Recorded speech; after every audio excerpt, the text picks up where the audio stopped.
Billahi minasyaitanir rajim.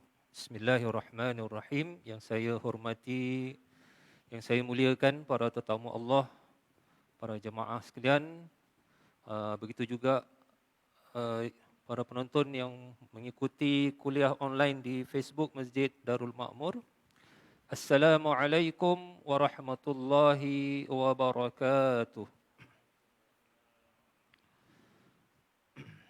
Alhamdulillahi Rabbil Alamin. Wassalatu wassalamu ala ashrafil mursalin wa ala alihi wa sahbihi ajma'in. Rabbi syrah li sadri wa yassir li amri wa hlul uqdatan min lisani yafqahu qawli. Bismillahilladzi la yadurru ma'asmihi syai'un fil ardi wa la fis sama'i wa huwas sami'ul alim.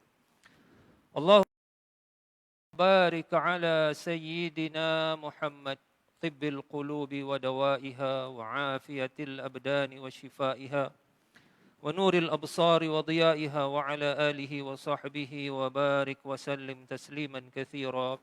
اللهم افتح لنا أبواب الخير وأبواب البركة وأبواب النعمة وأبواب الرزق وأبواب الصحة وأبواب السلامة وأبواب القوة وأبواب العلم وأبواب الجنة. Ya Allah, bukakanlah kepada kami segala pintu-pintu rahmat-Mu, segala pintu-pintu kebaikan, keberkatan, kenikmatan. Ya Allah, bukakanlah kepada kami segala pintu-pintu rezeki yang halal, segala pintu-pintu kesihatan, keselamatan, kesembuhan. Ya Allah, bukakanlah kepada kami segala pintu-pintu ilmu yang bermanfaat, yang membawa ke syurga-Mu, Ya Allah. Segala pintu-pintu kesatuan, kekuatan umat Islam dan segala pintu-pintu syurga-Mu. Amin, Ya Rabbal Alamin. Alhamdulillah. Para jemaah sekalian, para hadirin yang saya muliakan, para tetamu Allah, kita bersyukur pada Allah Subhanahu Wa Taala. Dapat kita sekali lagi bersama-sama secara fizikal, yang mana kita ingat lagi saya pada bulan 3 tahun 20, 11 hari bulan tak silap saya, ataupun berapa hari bulan 3 tu kita dah stop, nak dekat hampir 2 tahun. Kita buka sekejap kuliah fizikal, tutup balik. Tapi ni sekarang mudah-mudahan insya-Allah berterusan, dan ada mungkin dikatakan berita gembira lah, tapi pun kena hati-hati yang mengatakan bahawa Omicron ni pun tidaklah sama seperti COVID yang lain, tidak begitu berbahaya tapi cepat merebaklah. Jadi kita kena hati-hati. Mudah-mudahan insya-Allah satu hari kita mengharapkan dengan rahmat Allah, mudah-mudahan diselamatkan kita daripada segala penyakit-penyakit berjangkit. Nauzubillah min zalik. Baik para jemaah, para hadirin, kita teruskan pengajian kita bagaimana mendapat pahala hidup 7,000 tahun. Saya fikir nanti mungkin minggu depan atau minggu lagi satu kita mungkin start belajar balik buku ni. Kita dah stop buku ni muka surat 200 saya ingatlah, buku pahala hidup 7,000 tahun. Tapi hari ini insya-Allah kita ulang kaji sebab banyak benda-benda yang nak dekat hampir 2 tahun kita belajar, mungkin banyak kita dah lupa. Jadi insya-Allah kita ulang kaji, dan tajuk kita pun insya-Allah mudah-mudahan memberi manfaat berkenaan satu solat sunat boleh mendahului kita masuk syurga. Makna ada satu sembahyang sunat ni menjadikan kita mendahului masuk syurga. Apa dia sembahyang sunat tersebut? InsyaAllah kita akan bincangkan. Lagi satu juga, satu solat sunat pahalanya seperti haji dan umrah. Ini pun kita dah belajar. Kemudian ada sembahyang sunat 12 rakaat akan dibina bagi kita mahligai dalam syurga. Ini pun tak silap kita dah belajar. Kemudian berkenaan ada amalan-amalan sunat yang boleh membawa kita bersama Rasulullah sallallahu alaihi wasallam. Ini tentang sembahyang sunat dia para jemaah. Belum lagi ibadah-ibadah lain, zikir, baca Quran, selawat, menolong orang, masjid, masya-Allah. Sembahyang sunat ni, belum lagi sembahyang berjamaah lagi. Jadi kita fokus hari ini tentang 4 perkara, iaitu pertama, satu salat sunat ni kalau kita rajin mengamalkan akan mendahului kita ni masuk syurga. Yang kedua, satu salat sunat pahalanya seperti haji dan umrah. Ada 12 rakaat sunat, apa dia? Mana kalau kita buat, dibina mahligai dalam syurga. Bukan setakat membina masjid, malahan ni amalan 12 rakaat. Satu lagi ada sembahyang-sembahyang sunat, kalau kita rajin mengamalkannya akan bersama Rasulullah sallallahu alaihi wasallam. Semuanya hadis sahih. InsyaAllah kita mulakan pengajian kita dengan membaca surah Al-Fatihah. Mudah-mudahan insyaAllah dengan berkat surah Al-Fatihah memudahkan kita untuk rajin mengamalkan sembahyang-sembahyang sunat ni. Dan kalau boleh semua sembahyang-sembahyang sunat. Dan yang lebih penting juga berjamaah di masjid. Dan mudah-mudahan kita ni kumpulkan bersama Rasulullah sallallahu alaihi wa alihi wasallam ala hazihi niyah wa ala kulli niyatin salihah. وإلى الحبيب المصطفى صلى الله عليه وآله وسلم وإلى جميع المؤمنين والمؤمنات الفاتحة. أعوذ بالله من الشيطان الرجيم. بسم الله الرحمن الرحيم. الحمد لله رب العالمين الرحمن الرحيم مالك يوم الدين. إياك نعبد وإياك نستعين اهدنا الصراط المستقيم صراط الذين أنعمت عليهم غير المغضوب عليهم ولا الضالين آمين يا رب العالمين. Alhamdulillah para jemaah. Baik, kita saya pun terlupa nak tengok ni hari Isyak, saya rasa mungkin 8.30 minggu lepas 8.29. Ini pun nak kena timing sebab kadang-kadang bercakap terlepas pandang pula timing. Baik, sekarang kita lihat satu sembahyang sunat ni mendahului kita akan menjadikan kita mendahului masuk syurga. Yang terawal masuk syurga. Apa dia para jemaah? Iaitu sembahyang sunat ni kena rajinlah. Sembahyang sunat wuduk para jemaah. Sembahyang sunat wuduk. Di mana digalakkan kalau lepas ambil sembahyang kita melazimkan diri kita dengan sembahyang sunat, dipanggil sembahyang sunat wuduk. Nanti insya-Allah akan dihuraikan cara-caranya kalau sekiranya kadang-kadang kita dah ambil sembahyang, habis dah kamat. Tak kena sembahyang sunat wuduk. Habis qabliyah lain lagi, habis macam tadi, alamak dah kamat nak sembahyang maghrib contohnya. Jadi ada cara-caranya insya-Allah mudah-mudahan membantu. Cuma hadisnya, di mana hadisnya berkenaan sembahyang sunat wuduk ni menjadikan kita ni terawal masuk syurga kalau kita rajin. Hadisnya sahih para jemaah, riwayat Imam Bukhari dan Muslim rahimahumullah. Hadis ni kalau diriwayat Imam Bukhari dan Muslim, kita sebagai ahli sunnah wal jamaah kita tahu ini antara yang kira paling sahih lah. Iaitu di mana Rasulullah sallallahu alaihi wa alihi wasallam bertanya kepada Sayyidina Bilal radhiyallahu anhu, ya Bilal, hadithni ya Bilal bi arja amalin amiltahu fil Islam. Fa inni sami'tu daffa na'laika fil jannah. Rasulullah bertanya kepada Sayyidina Bilal, wahai Bilal, hadithni bi arja amalin. Beritahu kepadaku amalan yang kita mengharap-harapkan daripada ajaran Islam ini, yang mana aku mendengar suara kasut kamu di depan aku dalam syurga. Masya Allah, mana Rasulullah SAW beritahu bahawa Sayyidina Bilal ni sudah mendahului bunyi kasutnya sudah mendahului masuk syurga daripada orang-orang lain. Apa amalan kamu wahai Bilal? Sayyidina Bilal kita tahulah sejarahnya, Masya Allah.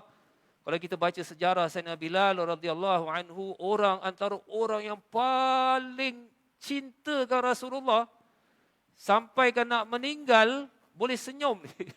Ini kisah benar. Isterinya sampai sedih. Kamu wahai Bilal, kamu nak meninggal ni, kita keluarga menangis, sedih. Kamu boleh senyum pula. Kenapa kamu senyum? Kita sedih ni. Dia kata, tidak lama lagi saya akan berjumpa Rasulullah dan sahabat-sahabatnya. Tengok, Sayyidina Bilal ni sayang dengan Rasulullah. Sampai kan nak meninggal bukan main, senyum. Kita kalau nak meninggal tak tahu macam mana keadaan. Mudah-mudahanlah senyum juga.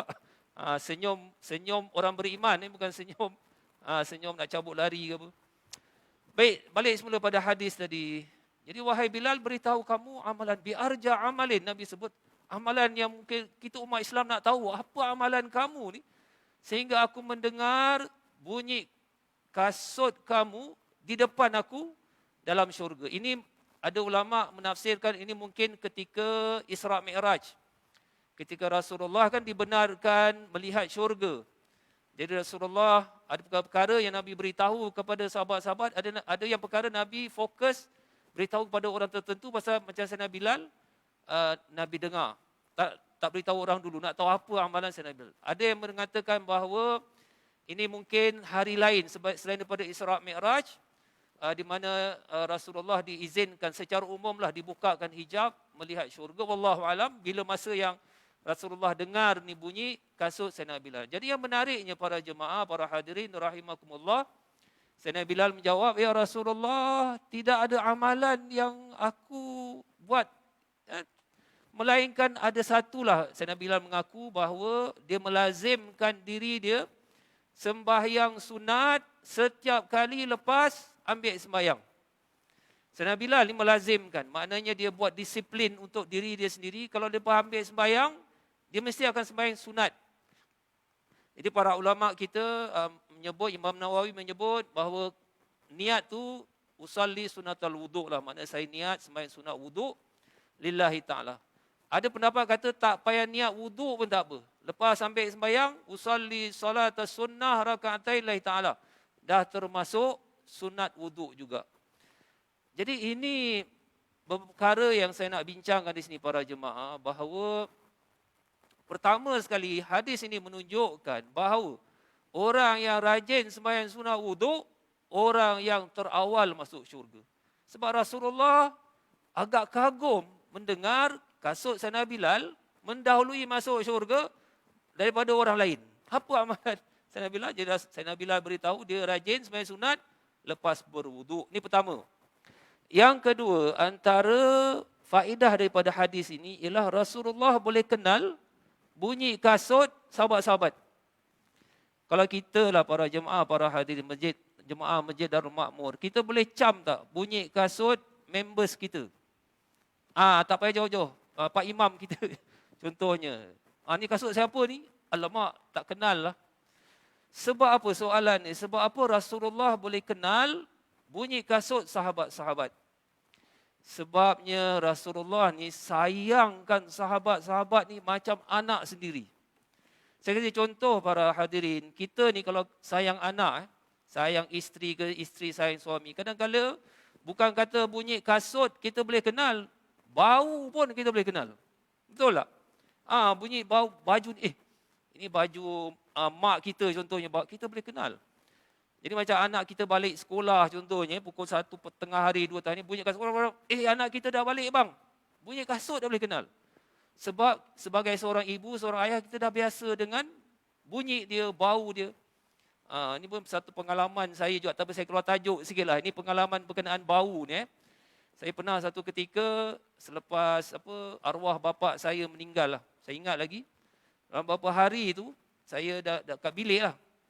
Dekat bilik malam-malam, dah 12:30 malam tu, saya bilik seorang. Nak tidur. Kunci pintu, sekali bau kopi ya. Bau kopi ni pasal arwah bapa saya ni kalau pagi-pagi subuh, pukul 5 dia dah bangun, dia minum kopi. Jadi memang bau tu dah melekat. Jadi apabila arwah bapa saya dah meninggal, baru beberapa hari, itu bilik saya dengan dapur berapa jauh. Sekali saya dah tutup pintu semua, bau kopi yang mana arwah bapa saya selalu minum. Saya dah takut dah. Alamak, bapa baru meninggal. Bila masa siapa ada masak kopi malam-malam? Kopi sama. Jadi wallahualam saya pun tak tahu nak. Jadi ini yang kita kenal bau kopinya, bau badannya, bunyi kasut. Jadi Rasulullah, balik semula tajuk ni. Rasulullah sallallahu alaihi wasallam dengan sahabat ni raufur rahim bil mu'minina harisun alaikum bil mu'minina raufur rahim. Nabi ni sampai ambil berat dengan sahabat-sahabat, sampai bunyi kasut pun Nabi kenal. Ini nak menunjukkan Rasulullah punya cintakan para sahabat ni luar biasa. Jadi ni faedah kedua, Rasulullah boleh kenal bunyi kasut. Kalau kita lah contohnya, kalau kita pun hidup pada zaman Rasulullah pun, Rasulullah boleh kenal bunyi kasut, bau kita pun Nabi boleh kenal. Dan sahabat-sahabat dia cintakan Rasulullah pun boleh bau Nabi pun mereka kenal. Kalau Nabi jalan satu tempat, Bau wanginya, sahabat-sahabat tahu, ini tempat Rasulullah dah jalan, pasal wangi. Ini sahabat-sahabat sebab cinta kan Rasulullah SAW. Jadi faedah nombor 2, Nabi kenal bunyi kasut sahabat-sahabat. Yang ketiga, timbul persoalan kalau sekiranya kita tak sempat. Kadang-kadang kita datang masjid, dah azan, kelang kabut. Kadang-kadang kita ni dah dekat rumah, dah ambil sembayang. Tapi katakanlah tak apalah, kita nak sembahyang sunat wuduk kat masjid. Sekali dalam perjalanan, alamak, nak terbuang angin lah, nak buang yang kecil. Pergi toilet, ambil sembahyang lagi, tiba-tiba, alamak dah kamat, nak sembahyang ni. Ataupun lagi berapa minit lagi, dah nak kamat. Jadi kita, dalam mazhab Syafi'i, para jemaah, kita dibolehkan jamak. Makna contohnya, kalau macam isyak nanti, isyak sebelum kita nak sembahyang qabliyah. Contohnya lepas ni kita nak terbuang angin, kita ambil sembahyang. Saya tengok, alamak, ini dah lagi 4 minit ni nak sembahyang isyak ni. Tak sempat ni nak qabliyah, wuduk. Jadi kalau rasa memang kuat, rasa tak sempat, kita sembahyang jamak. Jamak ni maknanya usalli sunnatal wuduk wa sunnatas isya'i qabliyah lillahi ta'ala. Maknanya 2 sekali, 2 rakaat, 2-2 masuk. Tapi kalau kita lihat masa banyak lagi, kita tengok masa kita boleh sembahyang asingkanlah sembahyang sunat wuduk dahulu, kemudian sembahyang sunat qabliyah isyak, kemudian kita sembahyang isyak. Katakanlah dah tak sempat langsung, tiba-tiba imam pun dah sembahyang ni, takkan nak sembahyang sunat wuduk qabliyah? Memang tidak digalakkan. Kalau imam dah sembahyang, tengah sembahyang kita bermakmum saja. Tapi macam mana?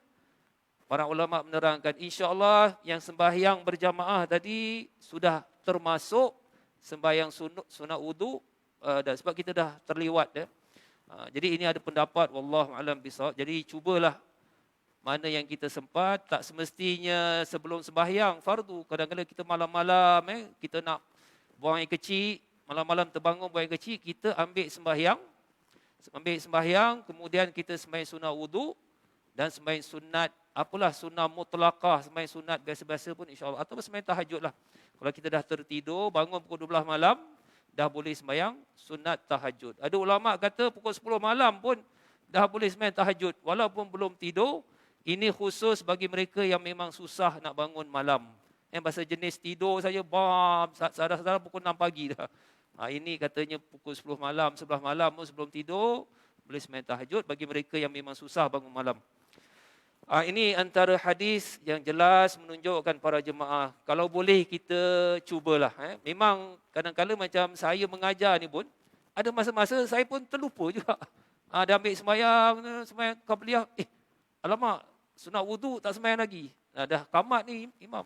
Kadang-kadang terlupa. Tapi yang penting kita kalau ada niat, kalau terlupa dalam Islam, ini rahmat Allah Ta'ala, insya-Allah Tuhan kasih pahala yang sama. Sebab kita dah niat. Macam contoh kita niat nak pergi masjid.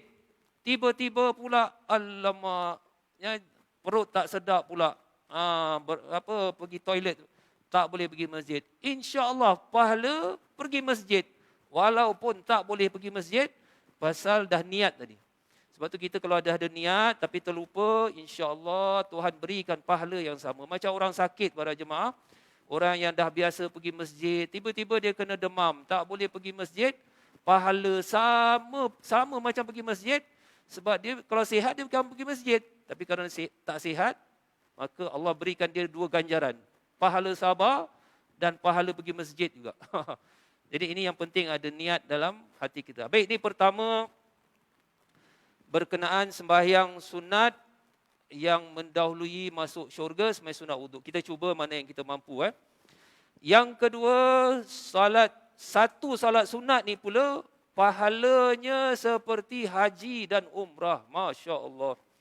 Memanglah kita digalakkan, kalau boleh kita pergi Mekah melakukan umrah. Kalau boleh tahun ni, kalau kita pun tak tahulah di negara Arab Saudi, mudah-mudahan dah boleh pergi haji, tapi kita tak tahu keadaan, digalakkan pergi haji ke sana. Tapi di Singapura pun kita boleh dapat pahala, insya-Allah pahala haji dengan melakukan apa sembahyang sunat dia. Ini hadis sahih para jemaah, iaitu sembahyang sunat isyraq. Sembahyang sunat isyraq. Apa tu sembahyang sunat isyraq? Mungkin ramai jemaah-jemaah dah tahu. ada mungkin yang dah tahu tapi terlupa. Sembahyang sunat isyraq ini dilakukan sebagaimana saya baca dalam buku lah, kita pun dah belajar ni, muka surat 56. Ini ada diterangkan kelebihan solat sunat isyraq, iaitu Rasulullah sallallahu alaihi wasallam menyebut, bersabda, man shallal ghada fi jama'atin salatal fajri thumma qa'ada hatta tatlu'a asy-syams thumma shalla raka'ataini kanat lahu ka ajri hajjatin wa umratin tammah. Artinya sesiapa yang bersolat subuh berjamaah, terutama di masjid, kemudian duduk sehingga terbit matahari, kemudian solat 2 rakaat, maka baginya seperti pahala satu haji dan umrah yang sempurna. Hadis riwayat Imam Tirmizi rahimahullah dengan sanadnya yang sahih. Tadi riwayat Imam Bukhari dan Muslim itu kira yang paling sahih lah. Sembahyang sunat wudu, ini sembahyang sunat isyraq. Rasulullah memberitahu macam mana. Pertama sekali syaratnya kena sembahyang subuh berjamaah. Habis kalau sembahyang seorang, ada orang tanya juga kadang-kadang tak dapat ke masjid. Habis kat rumah pula tinggal seorang. Habis sembahyang subuh seorang. Habis ni kalau lihat sembahyang subuh, kemudian duduk sehingga terbit matahari, dia sembahyang sunat 2 rakaat, pahala haji dan umrah combine, bukan haji saja, dengan umrah sekali. Ini insya-Allah siapa yang ke masjid berjamaah tunggu terbit matahari sembahyang confirm dapat insya-Allah. Sekarang persoalan kalau di rumah kadang-kadang tak sempat pergi masjid, tak sempat. Kalau kita contohnya ada suami isteri, bagus juga kita sebagai lelaki kena jadi imam, isteri jadi makmum lah. Sebab orang perempuan ni kelebihan dia pula, orang perempuan ni dia sembahyang seorang pun pahala besar. Dia sembahyang berjamaah pun pahala besar, dia pergi masjid pun pahala besar. Ini kelebihan orang perempuan. Orang lelaki tak boleh. Dia sembahyang seorang, satu je. Kalau sembahyang berjamaah 27, pergi masjid 27 plus. Banyak lagi. Jadi persoalan bagaimana? Ni pun ada orang tanya, habis kalau saya kat rumah seorang, nak pergi masjid dah terlewat, boleh tak saya lepas sembahyang subuh, saya duduk sampai terbit matahari, saya niat sembahyang sunat isyraq? Jawapannya boleh insya-Allah. Cuma nak dapat pahala haji umrah ni Nabi sebut kena berjamaah subuh. Nabi sebut kena berjamaah subuh. Mungkin ada orang tanya, habis saya dah ada uzur. Nak pergi subuh tak sihat contoh. Ataupun dah terlewat. Habis rumah contohnya tinggal seorang. Habis kejut isteri pun tak bangun. Contohnya anak-anak pun tak bangun. Jadi macam mana? Sembahyang saja. Kemudian kita berserah pada Allah Ta'ala. Pasal mudah-mudahan insya-Allah dapatlah. Cuma disyaratkan berjamaah dan ada ulama' juga mensyaratkan kena pergi masjid. Masjid kemudian tunggu sehingga terbit matahari dan sembahyang sunat isyraq. Persoalan timbul, ada masjid-masjid saya tak tahu. Ada masjid-masjid kadang-kadang pukul 7 dia dah tutup. Dia tak kasih. Saya pernah juga ada masjid. Duduk lepas sembahyang subuh, ingat duduk sekali sebelum pukul 7 dah nak tutup masjid. Jadi macam mana? Takkan nak tunggu, kena keluar. Yalah kalau sekiranya ada masjid-masjid sebelum pukul 7 dah kena keluar, kena tutup dan semua, nak bersihkan apa, kita balik saja, sembahyang saja di rumah, insya-Allah mudah-mudahan dapat jugalah. Sebab Rasulullah syaratkan thumma qa'ada, dia kena duduk sampai terbit matahari. Habis macam mana dah uzur, balik rumah sajalah. Masjid tak kasih, pukul 7 pagi dah tutup, sembahyang di rumah, sembahyang sunat isyraq. Kemudian sembahyang sunat duha. Persoalan timbul di sini, ada orang tanya, apa beza antara sembahyang sunat isyraq dengan sembahyang sunat duha? Dan macam mana niat dia? Baik, perbezaannya kalau lihat daripada pandangan para ulama, mereka membezakan, ramai yang membezakan sembahyang sunat isyraq dengan sembahyang sunat duha. Beza dia apa dia? Sembahyang sunat isyraq ni khusus untuk orang yang berjamaah di masjid atau berjamaah di rumah, kemudian tunggu terbit matahari, sembahyang sunat isyraq. Lepas itu sembahyang sunat wudu, sembahyang sunat duha, sembahyang sunat duha. Jadi duha ni dia sebaik-baiknya selepas matahari agak tinggi. Bagusnya para ulama kata jam 10, jam 11 itu sembahyang sunat duha yang terbaik. Ini betul. Ada yang juga menafsirkan bahawa sembahyang sunat isyraq dengan sembahyang sunat duha sama. Pun ada tafsir begitu. Maknanya yang mengatakan sama ni, siapa-siapa yang lepas sembahyang berjamaah subuh, kemudian tunggu terbit matahari, sembahyang sunat, usalli solat sunnah rakaatain, pun sah kira termasuk sembahyang sunat isyraq walaupun tak sebut sembahyang sunat isyraq. Ini ada pendapat. Tapi pada saya lah, wallahu alam, saya rasa sembahyang sunat isyraq ni ada beza dengan sembahyang sunat duha. Sebab itu yang kita fokus ni sembahyang sunat isyraq, iaitu isyraq tu maknanya apa? Isyraq ni maknanya terbit matahari.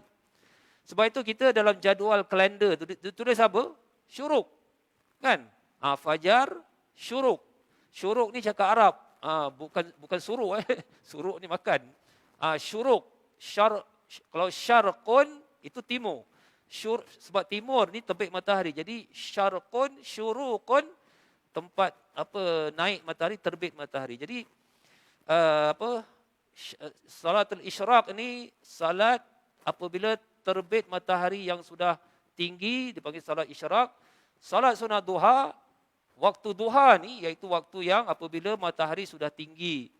Itu sesuai dengan kalimat sunat duha. Jadi ini pendapat saya, wallahu alam. Jadi yang pentingnya kita apabila sembahyang tu, kita niat usalli sunatal isyraq rakaatain lillahi ta'ala. 2 rakaat aja. Para jemaah 2 rakaat. Bukan disuruh macam sembahyang tarawih itu 20 rakaat. 2 rakaat. Kalau susah juga tak tahu nak cakap apa lagi. Habis kalau yang bagus pula sembahyang sunat ni, kalau tak boleh sembahyang berdiri, sembahyang duduk pun boleh.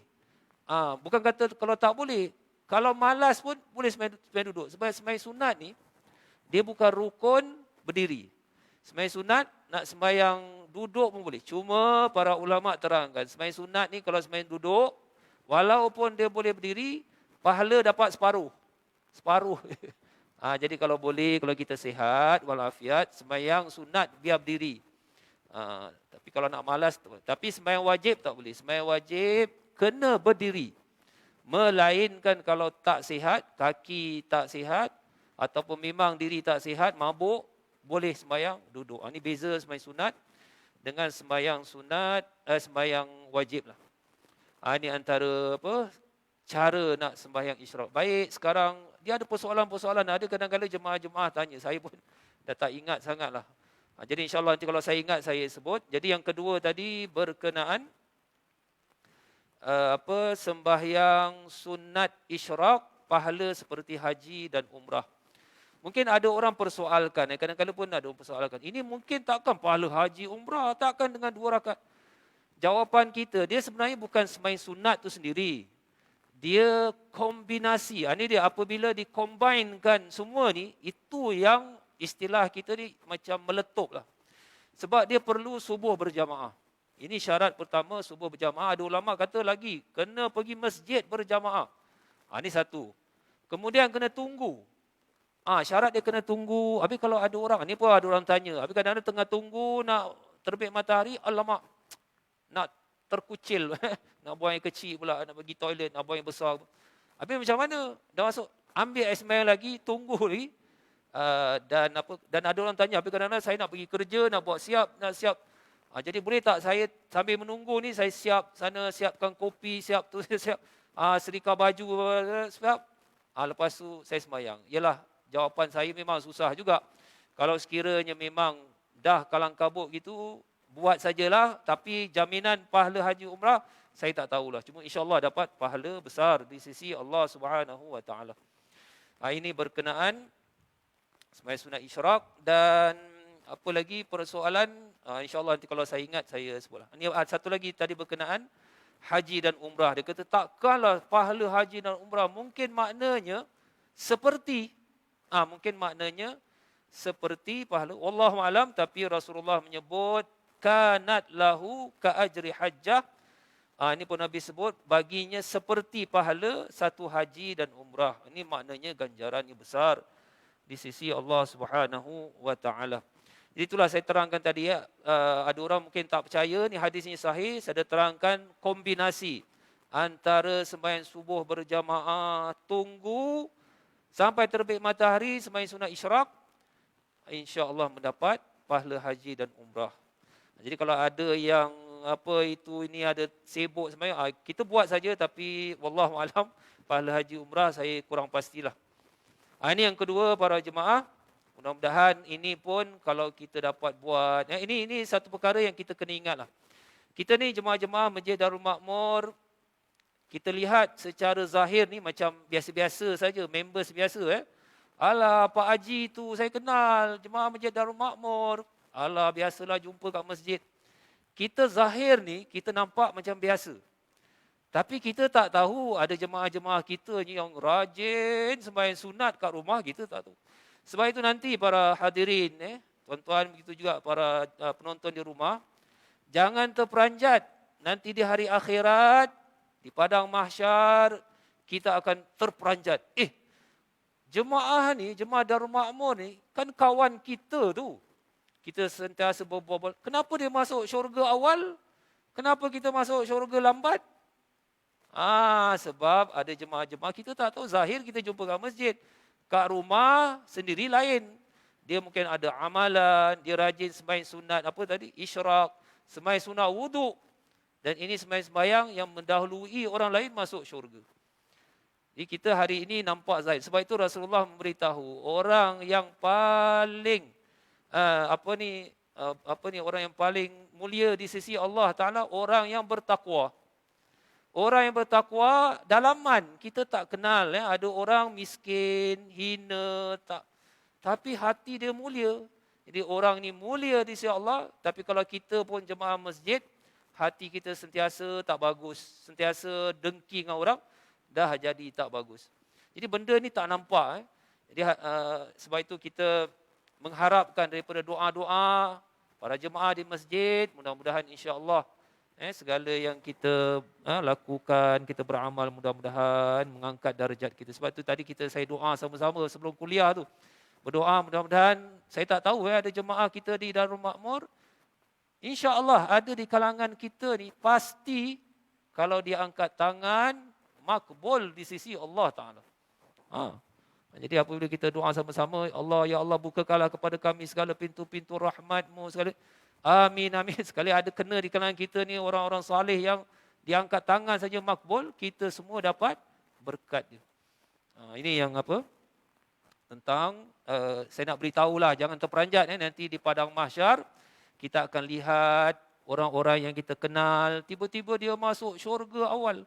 Yang ada kita kenal mungkin, kamu ni kan pergi haji dengan saya, apa pasal kamu dapat pahala haji 100 kali? Saya dapat pahala haji 2 kali aja. 2 kali. Sebab kita pergi haji memang 2 kali. Habis kamu ni, umur kamu 80 tahun, apa pasal kamu dapat pahala haji 100 kali pula bila masa kamu pergi haji? Sebab dia rajin sembahyang sunat isyraq. Kita tak tahu.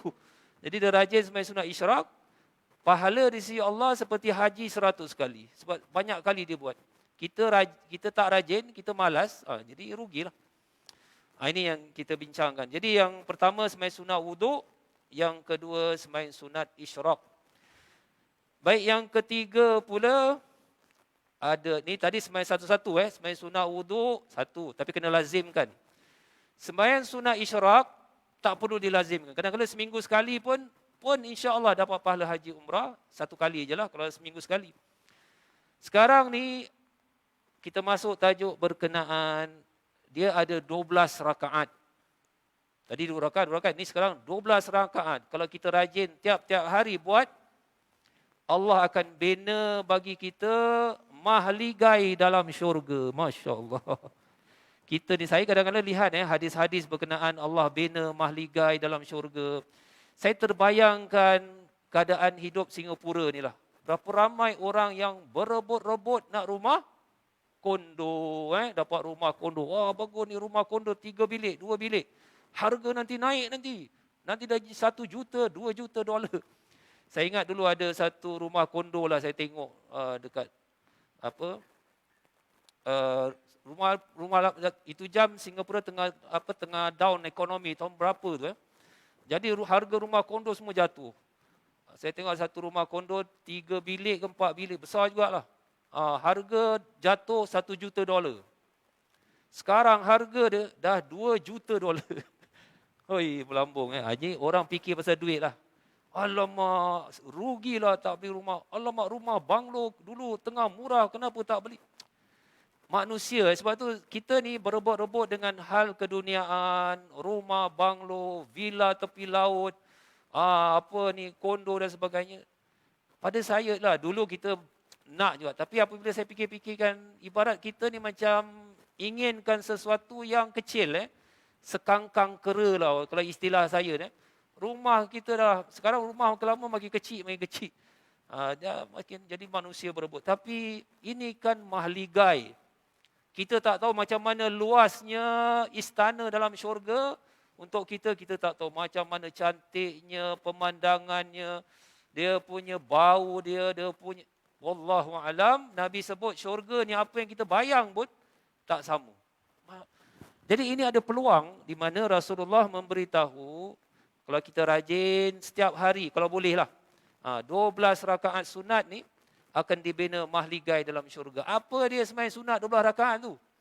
Iaitu sunat rawatib, iaitu qabliyah ba'diyah. Ini yang dalam buku ni pun ada, muka surat saya pun dah, muka surat 50. Ini kita dah belajar lah, kita ulang kaji. Kita lihat hadisnya sahih. Jadi kita rajin-rajin lah, qabliyah ba'diyah ni kalau boleh kita jangan lepaskan 12 rakaat. Jadi hadisnya, ma min abdin muslim yusalli lillahi ta'ala fi kulli yawmin thintain asharata raka'atan tatawu'an ghaira faridah illa banallahu lahu baitan fil jannah. Tidak ada di antara orang Islam yang bersalat kepada Allah Ta'ala pada tiap hari 12 rakaat sunat yang bukan fardu, melainkan Allah Ta'ala akan membina baginya rumah mahligai di dalam syurga. Kemudian ada riwayat menyebut yang dimaksudkan 12 rakaat apa dia? Iaitu 4 rakaat sebelum solat zuhur ataupun 2 rakaat sebelum zuhur, 2 rakaat selepas zuhur, 2 rakaat sebelum asar, 2 rakaat selepas maghrib, 2 rakaat selepas isyak, 2 rakaat sebelum subuh. Ini yang biasa kita buatlah sebelum isyak, selepas isyak dan sebelum isyak kalau kita buat, dan juga 2 rakaat sebelum subuh. Kalau kita buat terlebih pun lagi bagus. Mana yang disebut sini 12 rakaat, tapi kalau kita buat sebelum zuhur pun ada hadis menyebut kelebihan sembahyang sunat 4 rakaat sebelum zuhur, 4 rakaat selepas zuhur. Tapi yang selalu kita buat ni 2 rakaat sebelum zuhur, 2 rakaat selepas zuhur, 2 rakaat sebelum asar, 2 rakaat selepas maghrib, 2 rakaat selepas isyak, 2 rakaat sebelum subuh. Jadi kalau kita buat 2 rakaat sebelum isyak pun sebagai tambahan lagi bagus. Jadi ini kalau dapat mampu kita buat tiap-tiap hari. Tapi kadang-kadang kita pun penat tak mampu. Ada persoalan timbul. Katakanlah kita terlepas. Qabliyah subuh. Contohnya bangun saja dah pukul 7 lebih. Alamak, subuh nak habis ni. Sembahyang subuh, 2 rakaat. Kadang-kadang ataupun zuhur pun, qabliyah zuhur ataupun ba'diyah pun terlepas pasal nak balik tempat kerja. Boleh tak, soalan di sini, boleh tak kita gantikan yang terlepas-terlepas ni qabliyah ba'diyah dengan sembahyang sunat yang lain? Sebab tak semua orang yang mampu nak buat qabliyah zuhur, ba'diyah zuhur, qabliyah asar, ba'diyah maghrib, ba'diyah isya. Ba'diyah ni makna selepas. Dia cakap Arab lah. Qabliyah ni sebelum. Jawapannya, mudah-mudahan bolehlah. Islam ni kita permudahkan. Kalau sekiranya tak mampu qabliyah ba'diyah ni, zuhur, asar, maghrib, boleh kita tempel, makna kita tambah gantikan dengan, contohnya macam tadilah sembahyang sunat wudu. Sembahyang sunat wudu, gantikan mungkin yang terlepas tadi qabliyah ba'diyah. Begitu juga sembahyang sunat isyraq, sembahyang sunat duha. Jadi yang penting kita cuba qabliyah ba'diyah, tapi kalau kita terlepas, kita tampal tu yang kekurangan tu dengan sembahyang sunat yang lain, duha ataupun sembahyang sunat tahajud, yang penting 12 rakaat. Allah akan bina bagi kita mahligai dalam syurga. Saya apabila baca hadis ni, Masya Allah, rupa-rupanya para jemaah, para hadirin, rahimakumullah, nak dapat mahligai syurga ni bukan setakat bina masjid. Kita tahu memang hadis sahih, siapa-siapa yang membangunkan masjid ataupun memperluaskan masjid, banallahu lahu baitan fil jannah, Allah bina baginya mahligai dalam syurga. Rupanya ada amalan lain yang boleh mendapat sama istana dalam syurga, iaitu sunat qabliyah dan ba'diyah 12 rakaat tiap-tiap hari. Ini satu berita baik bagi mereka yang tidak mampu, sebab tidak semua orang ada harta nak bersedekah. Ada orang kadang-kadang nak sedekah $10 pun masalah, sebab kadang-kadang dibuang kerja, masalah hutang. Jadi bagi mereka yang tidak mampu bersedekah untuk masjid dan sebagainya, ini insya-Allah kita cuba 12 rakaat sunat tiap-tiap hari. InsyaAllah para jemaah kita cubalah. Saya pun cuba, kadang-kadang terlepas juga memang. Usaha-usaha terlepas, qabliyah terlepas. Alamak tak dapat 4 rakaat. Kita tampal yang kurang tu dengan sembahyang tahajud, sembahyang witir, sembahyang sunat duha, ataupun sembahyang sunat mutlak, sembahyang sunat biasa, insyaAllah genapkan 12 rakaat. Jadi ini mudah-mudahan siapa-siapa nanti, mudah-mudahan jemaah Masjid Darul Makmur dibina mahligai dalam syurga, bolehlah open house.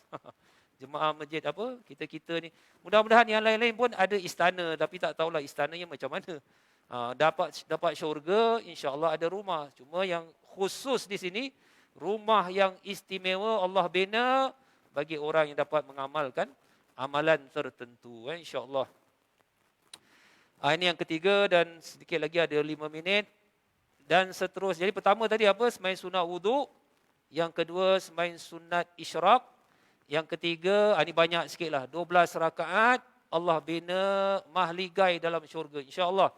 Mudah-mudahan jemaah Masjid Darul Makmur semua dapat, insya-Allah, amin ya rabbal alamin. Akhir sekali, ini yang didambakan oleh orang-orang beriman, yang didambakan oleh para sahabat Nabi sallallahu alaihi wasallam, iaitu apa dia amalan sembahyang sunat yang akan bersama Rasulullah sallallahu alaihi wasallam. Ini yang paling hebat. Tadi pahala sunat wudu mendahului masuk syurga. Hebat dah tu. Satu lagi sembahyang sunat isyraq, pahala haji dan umrah. Mudah-mudahan haji mabrur. Hebat. 12 rakaat dibina mahligai dalam syurga. Masya Allah. Tapi ini lagi hebat lagi. Sembahyang sunat yang akan bersama Rasulullah sallallahu alaihi wasallam. Ini orang-orang beriman, para sahabat amat-amat mengharapkan bersama Nabi. Sebab itu para sahabat ni mereka tak kisah syurga ke bidadari ke apa, yang paling penting syurga bersama Rasulullah. Tengok. Orang-orang yang betul-betul cinta kan Rasulullah sallallahu alaihi wasallam. Apa dia para jemaah sembahyang tersebut? Sembahyang tersebut iaitu di mana Rasulullah ditanya, "Ya Rasulullah, bagaimana untuk bersama kamu dalam syurga?" Maka Rasulullah menjawab, "Fa'inni ala nafsika bikasratis sujud." Rasulullah menyuruh sahabat tadi yang nak bersama Nabi, perbanyakkan sujud kepada Allah Ta'ala. Maknanya kita kena banyak sembahyang sunat. Makna combine lah, sembahyang sunat wudu, sembahyang sunat isyraq, 2 rakaat qabliyah ba'diyah. Semua sembahyang sunat kita cuba perbanyakkan. Kita boleh niat, ya Allah, mudah-mudahan dengan berkat sembahyang sunat ni kumpulkanlah kami bersama Rasulullah sallallahu alaihi wasallam. Sebab Rasulullah jamin siapa yang rajin sembahyang sunat akan bersama Rasulullah di syurga. Mudah-mudahanlah insya-Allah. Tapi itulah, kadang-kadang kita ni pun ada masa-masa, maaf cakap, kadang pancit juga. Jadi kita cuba. Sebab ada ulama-ulama kita sembahyang sunatnya 1 hari, para jemaah. Jangan terperanjat. Di antaranya macam Imam Ahmad bin Hanbal, anak murid Imam Syafi'i yang terkenal. Sembahyang sunat dia 1 hari 300 rakaat. Bayangkan, ni kisah benar, bukan kisah dongeng. Anaknya bercerita, Abdullah, dia kata, bapa saya Imam Ahmad, dia sembahyang sunat 1 hari 300 rakaat. Kalau dia sakit, Bayangkan kalau kita sakit, kadang-kadang sembahyang sunat pun tinggal. Tapi kalau ayah saya sakit, satu hari 150 rakaat. Masya Allah. Kita bayangkan diri kita ni kadang-kadang, ya Allah, bukan kata sembahyang sunat, kadang sembahyang fardu pun tak buat, jamak terus. Baik para jemaah, dah hampir Isyak. Itu saja yang saya dapat sampaikan. Mudah-mudahan insya-Allah dikumpulkan kita bersama Rasulullah sallallahu alaihi wasallam. Saya akhiri, subhanakallahumma wa bihamdika asyhadu an la ilaha illa anta astaghfiruka wa atubu ilaik. Wa sallallahu ala sayyidina Muhammad wa ala alihi wa sahbihi wasallam. Rabbana taqabbal minna innaka antas samiul alim wa tub alaina innaka antat tawwabur rahim. واختم بالصالحات أعمالنا وآجالنا يا الله يا كريم. وصلى الله على سيدنا محمد وعلى آله وصحبه وسلم. والحمد لله رب العالمين. تقبل الله منكم منا ومنكم تقبل يا كريم. والسلام عليكم ورحمة الله وبركاته.